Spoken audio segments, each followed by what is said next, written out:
Tá começando mais um quadro da Escuridão ao Despertar com Jean Cláudio, psicanalista, e luz. Por que luz, Alexandre? Porque eu convido você a conhecer a história do Jean, se você não conheceu, no alexandredaniel.oficial, no Alexandre Daniel TV. Como a cocaína, as drogas acabaram com a vida dele. E hoje, 12 anos limpo, ele vai ajudar as pessoas que passam por esse momento. E por que ele, Alexandre? Por que aqui ele? Porque ele passou por esse momento. Tantas pessoas têm os recursos técnicos, as informações, os conhecimentos. Mas quantas passaram por isso? Quantas sabem falar com o dependente com a linguagem que ele entenda? A gente vai falar hoje sobre os familiares. É isso? Sim, né? O quanto é difícil para os familiares lidarem com essa situação, lidar com o dependente químico dentro de casa, lidar com essa situação, não sabem o que fazer e muitas vezes, por não saber o que fazer, acabam favorecendo o uso, favorecendo o dependente químico ou o usuário crônico nessa situação. Então, muitas palavras que eu possa falar para alguém, ou você que está assistindo posso falar de uma maneira errada e essa pessoa usar mais. Não só palavras, mas o principal é comportamento. Né? Eu já ouvi no trabalho voluntário, né, onde tem mais pessoas, mais grupos que a gente trabalha, então a gente ouve mais relatos do que na clínica particular, onde a pessoa fala, a mãe normalmente, eu prefiro que ele use em casa do que na rua, porque na rua ele pode sofrer um acidente, pode morrer, então prefiro que ele use em casa. Mas isso nada impede dele sair. Ou seja, não são palavras que são ditas fora de um contexto, mas sim comportamentos, atitudes de um codependente. E é codependente porque acaba adoecendo também. O dependente químico pode desestruturar um ambiente familiar.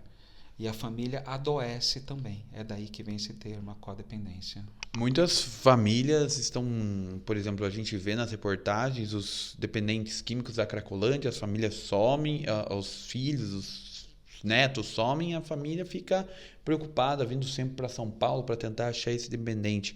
Mas também é afetado o dependente que mora junto. Sim, sim, porque está vivendo aquilo. E se é um dependente químico, gente, estou falando de dependência química, de uso crônico, uso abusivo. Aquela pessoa que faz uso só final de semana é tido como usuário recreativo, aonde pontualmente ele tem abuso. Pode ter algum prejuízo, pode algo acontecer, algum acidente, mas ele não usa todo dia. Ele usou só no final de semana, num sábado, no domingo, no churrasco, houve um abuso. O dependente químico é caracterizado pelo uso frequente. Todo dia. Normalmente todo dia, pode até ter um intervalo de um dia ou dois para o organismo se reconstituir e depois volta.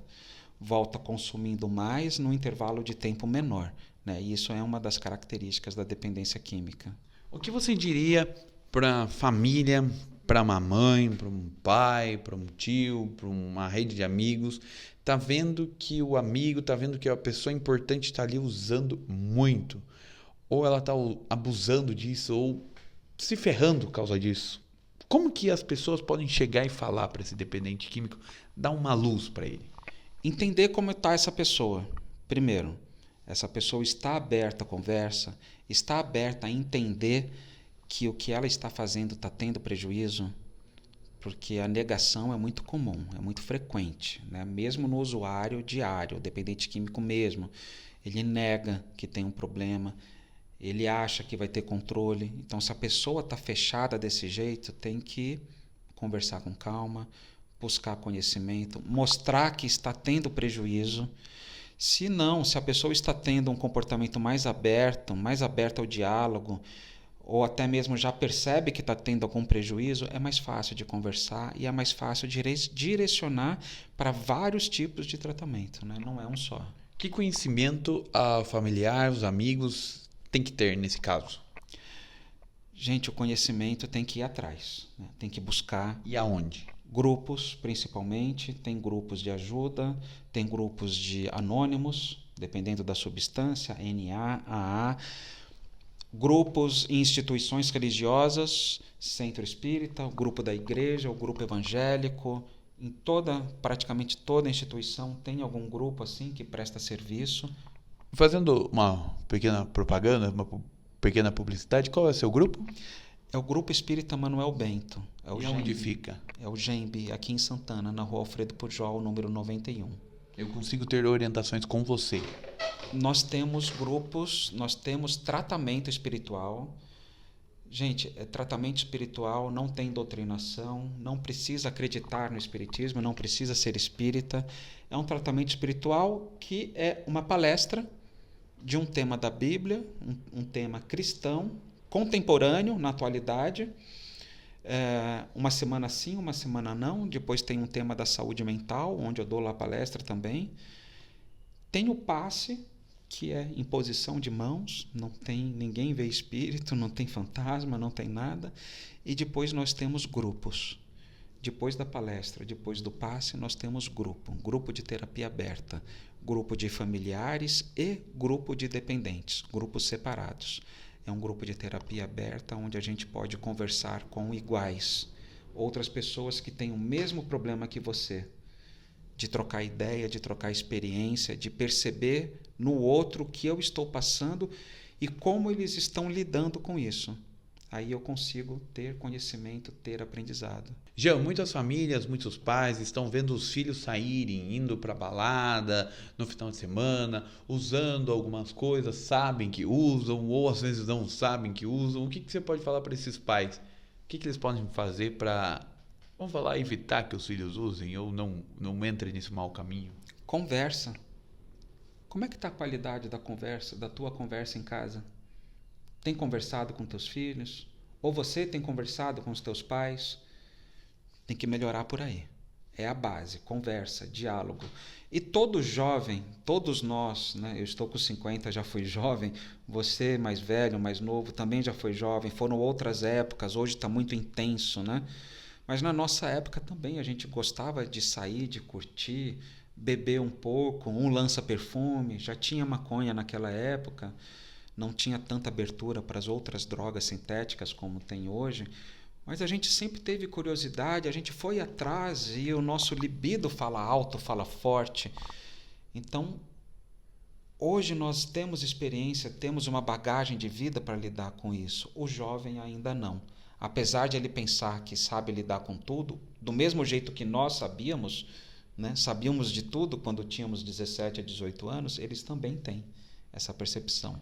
E o que você falaria para um jovem que está sendo convidado para isso, para abusar no álcool, abusar nas drogas, que é chamado de careta na escola, é chamado de careta no grupo dos amigos e que ainda está resistindo à tentação e está quase cedendo? O que você falaria para esse jovem?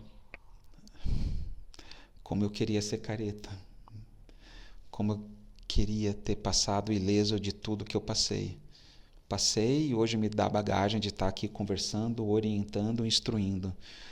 Cara, tu que é jovem, presta atenção se você está fazendo isso por curiosidade, está fazendo isso por pressão social, pressão do meio social, que são os amigos de vida, da rua, da escola, e para nós nos sentirmos pertencentes, buscamos fazer. Né? Está todo mundo bebendo, só eu não vou beber? E qual é o problema? Gente, quando vocês forem mais velhos e olharem para trás e falarem, nossa, né, como eu fui infantil, porque hoje eu tenho maturidade para falar que eu não vou usar, não vou beber e não vou. Eu não vou. Todo final de ano, há 12 anos, eu brindo com Guaraná. E estou muito feliz enquanto os outros estão brindando com champanhe ou com vinho. Eu estou feliz por eles também, que graças a Deus eles não têm problema. E você também. Beba água, beba Guaraná. Qual é o problema disso? Qual o problema de curtir sóbrio, de aproveitar sóbrio?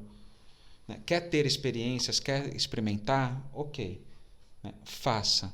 Faça com consciência, faça com maturidade e faça sabendo que isso daí pode ser um caminho sem volta.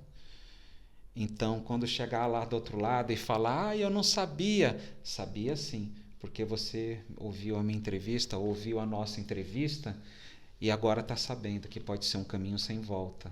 Por quê? Porque a droga é sedutora. Droga é bom, vai te dar um efeito de alucinação, de viagem, de euforia, depende da droga. E é uma curiosidade muito grande e altamente desnecessária. De um superpoder, como a gente falou, né, aqui antes de gravar. Uma dose de super-homem, né? Tem vídeos aí orientando na internet, né? É uma dose de super-homem, é uma dose de uma pessoa que, assim, é uma pessoa que não consegue dançar e usa... Eu tenho esses mesmos rapazes que eu atendo, o relato é frequente, né? Eles falam assim, parece que quando eu bebo eu me solto mais, parece que sou eu de verdade. Então vamos atrás disso, fazer terapia, entender o que está bloqueando para você se soltar de verdade sóbrio, né? Como é bom viver sóbrio, né? E precisa de alguma substância para se soltar. Então, ou seja, não é você de verdade, né? É uma máscara. Eu lembro que eu levei a cocaína durante o show. Você não lembra de nada? Eu lembro que eu fui no show do Pearl Jam. Eu não lembro de nada do show. E quando você foi no Lollapalooza com a sua filha sem usar nada, você lembra de tudo? 12 anos atrás ela queria ir no show, ela era menor de idade. Pai, vamos comigo? E eu fiquei ali com medo, inseguro. Estava meses sóbrio na minha recuperação. E, nossa, estou até arrepiado. Eu lembro do show inteiro, eu lembro de pular, de curtir, de gritar.